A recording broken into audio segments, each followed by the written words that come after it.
ഇപ്പോൾ ഈ ഒരു പുതിയ കഥ പറയുകയാണ്.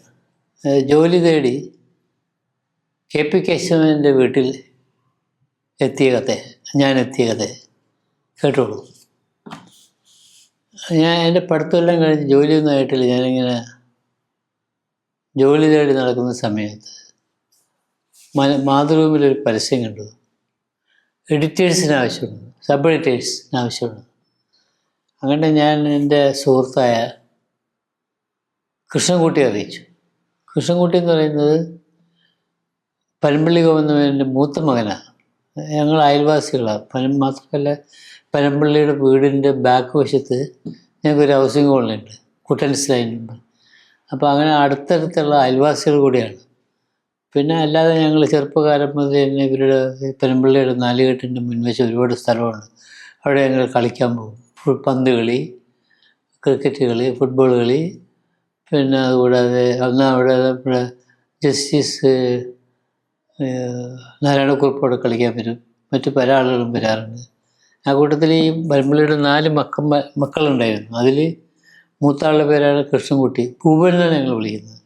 പിന്നെ ഉത്തമൻ, പിന്നെ ചീനൻ, പിന്നെ ഡിങ്കൻ, ഇങ്ങനെ 4 പേരാണ്. ഇതെല്ലാം ഞങ്ങളുടെ കൂടെ കളിക്കുന്ന ആളുകളാണ്. പിന്നെ പുറത്ത് തൊട്ടടുത്തുള്ള അയൽവാസികൾ, ഒരു സെംസ് വരും, ഒരു ആൻ്റണി വരും, ലെനിൻ വരും, ഇങ്ങനെ കുറേ ആളുകൾ വരാറുണ്ട്. അപ്പോൾ ഇയാൾ നമ്മുടെ അടുത്ത സുഹൃത്തായതുകൊണ്ട് ഞാൻ ഇയാളിങ്ങനെ വരുമ്പോൾ ഇങ്ങനെ ഒരു സബ് എഡിറ്റർ പോസ്റ്റ് വിളിച്ചിട്ടുണ്ട് മാതൃഭൂമിയിൽ. അപ്പോൾ അങ്ങോട്ട് പറഞ്ഞു, കൃഷ്ണൻകുട്ടി നമുക്ക് പോയി കേശവനെ കാണാമെന്ന് പറയും. അപ്പോൾ ശരി, എന്നാണ് പോകേണ്ടത്? ടിക്കറ്റ് ബുക്ക് ചെയ്യാമെന്ന് പറയും. ടിക്കറ്റൊന്നും നീ ബുക്ക് ചെയ്യരുത്, നീ എൻ്റെ കൂടെ അങ്ങ് വന്നാൽ മതി. അപ്പോൾ ശരി, അപ്പോൾ എന്നാ പോകേണ്ടത് അത് ഞാൻ പറയാം, ഡേറ്റ് ഞാൻ പറയാം. അപ്പോൾ അങ്ങനെ ഒരു ദിവസം ആൾ പറഞ്ഞു, വൈകിട്ടുള്ള ട്രെയിനിൽ നമുക്ക് പോവാം. 2 ദിവസം കഴിഞ്ഞിട്ടുള്ള ഒരു ദിവസം ആ ട്രെയിനിന് എന്തെങ്കിലും പ്രത്യേകത ഉണ്ടാകുന്ന എനിക്കറിഞ്ഞൂടാ. അപ്പോൾ ടിക്കറ്റ് എടുക്കേണ്ടത് നീ സ്റ്റേഷനിൽ, നോർത്ത് സ്റ്റേഷനിൽ വന്നാൽ മതി എന്ന് എടുത്തു. അങ്ങനെ ഞാൻ നോർത്ത് സ്റ്റേഷനിൽ ഞങ്ങൾ രണ്ടും കൂടെ തന്നെ പിന്നെ പോയത്. അവിടെ പോന്ന് ഒരു ട്രെയിൻ വന്നു. ടിക്കറ്റ് എടുക്കണ്ടേന്ന് ചോദിച്ചു. ടിക്കറ്റ് എടുക്കണ്ട, നീ എൻ്റെ കൂടെ വാ, ടിക്കറ്റ് എടുക്കണ്ടെന്ന് പറഞ്ഞാൽ എന്നെ TTRൻ്റെ മുറി കയറ്റി. ബാക്ക് വശത്തുള്ള ക്യാബിനാണ് TTRൻ്റെ മുറി. ആ മുറി കയറി കഴിഞ്ഞപ്പോൾ എന്നോട് പറഞ്ഞു ഇവിടെ ഇരുന്നാൻ മതി. അയാളും എവിടെ ഇരുന്നു. അവിടെ ഒരു നല്ല വിശാലമായ ബെഞ്ചും ഇതൊക്കെ ഇരിപ്പുണ്ട്, ചില ടേബിളും എല്ലാം അതിനകത്തുണ്ട്. അവിടെ ഇരുന്ന് കുറച്ച് കഴിഞ്ഞപ്പോഴത്തേക്കും വണ്ടി വിട്ട് കഴിഞ്ഞപ്പോഴത്തേക്കും മറ്റേ ആൾ വന്നു. അയാൾ വന്നപ്പോൾ TTR വന്നു കഴിഞ്ഞപ്പോൾ അയാളുടെ കയ്യിൽ 3 കുപ്പി ഗ്ലാസ് ഉണ്ട്, കുപ്പി ഗ്ലാസ്. അപ്പോൾ എനിക്ക് മനസ്സിലായി ഇവിടെ എന്തോ കുഴപ്പം സംഭവിക്കാൻ പോകും. അങ്ങനെ TTR ഗ്ലാസും വെള്ളം എടുത്തു കൊടുക്കുന്നു. ഇയാൾ ഒരു സിമ്പിളിൻ്റെ ബാഗുണ്ട്. സിമ്പിളിൻ്റെ ബാഗ് 3 വശം സിമ്പിൾ തുറന്നു കഴിഞ്ഞാൽ ആ 3 വശം തുറന്നു വരും. അങ്ങനത്തെ ഒരു ബാഗാണ്, ഒരു ഫയൽ മോഡൽ ബാഗാണ്. അതിനകത്ത് ഇങ്ങനെ റമ്മിൻ്റെ കുപ്പി, പതിഞ്ഞ കുപ്പി 3 ഇങ്ങനെ അടുക്കി വെച്ചിരിക്കുക. വേറൊരു സാധനം അതിനകത്തില്ല.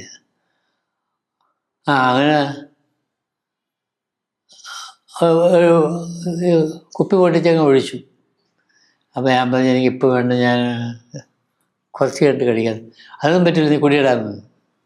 പിന്നെ ഞാൻ കുടിച്ച് കുറച്ച് കഴിഞ്ഞപ്പോഴത്തേക്കും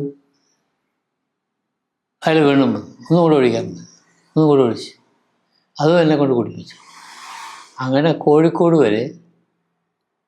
അപ്പോൾ പിന്നെ ഇയാളുടെ കയ്യിലുള്ള സ്റ്റോക്ക് തീർന്നപ്പോൾ TTRൻ്റെ കയ്യിൽ അവിടെ റെഡി സ്റ്റോക്ക് അവിടെ ഉണ്ട്.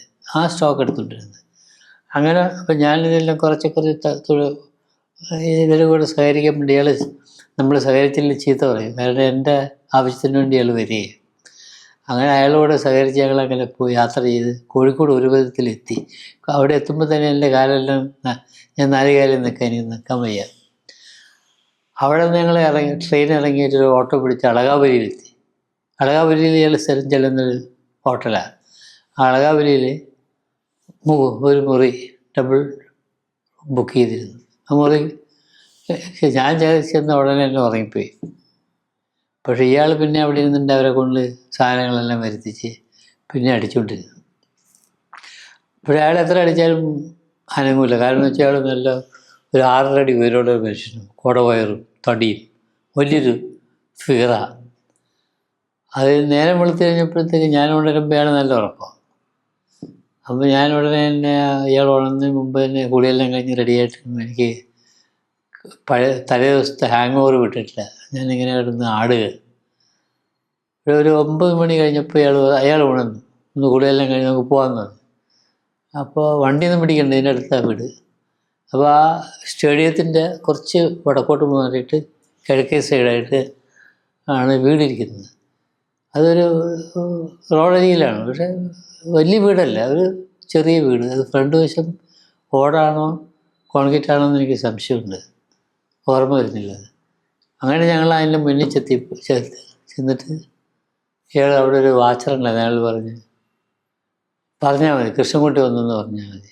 അപ്പോൾ അയാൾ ഏത് കൃഷ്ണൻകുട്ടി എന്ന് പറഞ്ഞു. അത് ഇവർക്കറിയാതെ ഏത് കൃഷ്ണൻകുട്ടിയാണ്. ഒരു കൃഷ്ണൻകുട്ടി ഇവിടെ സാറിനെ കാണാൻ വരാറില്ല, പരമ്പള്ളിയുടെ മുന്നിൽ പറഞ്ഞോളൂ. അയാൾ ചെന്ന് പറഞ്ഞ ഉടനെ തന്നെ അകത്തോട്ടു ചെല്ലാൻ പറഞ്ഞു. അപ്പോൾ കേശവമേനോൻ ഇങ്ങനെ കട്ടിൽ കിടക്കേ ഒരു പരിചാരകനടുത്ത് നിൽപ്പുണ്ട്. അങ്ങനെ ഞാൻ 2 കസേര ഞങ്ങൾക്ക് തന്നു. അതിനകത്ത് ഞങ്ങളിരുന്നു. ഇവർ തമ്മിൽ സംഭാഷണമായി. ഇപ്പോൾ പനമ്പള്ളിയുടെ വിശേഷങ്ങളൊക്കെ ഈ കേശവമേനോൻ ചോദിക്കുന്നുണ്ട്. പിന്നെ ഇയാൾ വേറെ എന്തോ കാര്യങ്ങളൊക്കെ അവരുടെ വീട്ടുവിശേഷം, ഇവർ തമ്മിൽ എന്താ ബന്ധമൊക്കെ ഉണ്ട്, വീട്ടുവിശേഷങ്ങളെ ചോദിക്കുന്നുണ്ട്.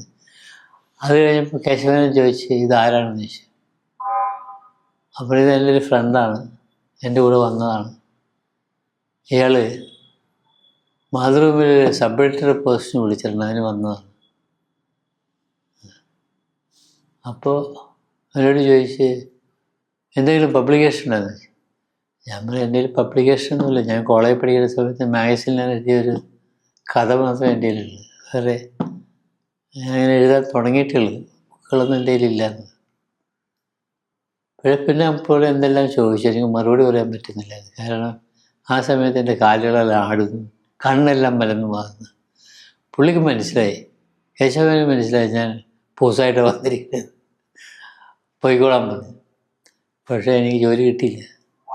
അപ്പോൾ ഇയാളുടെ കൂടെ പോയതുകൊണ്ടാണ് എന്താണെന്ന് അറിഞ്ഞുകൂടാ, കേശവനെ നേരിട്ട് കാണാൻ പറ്റി.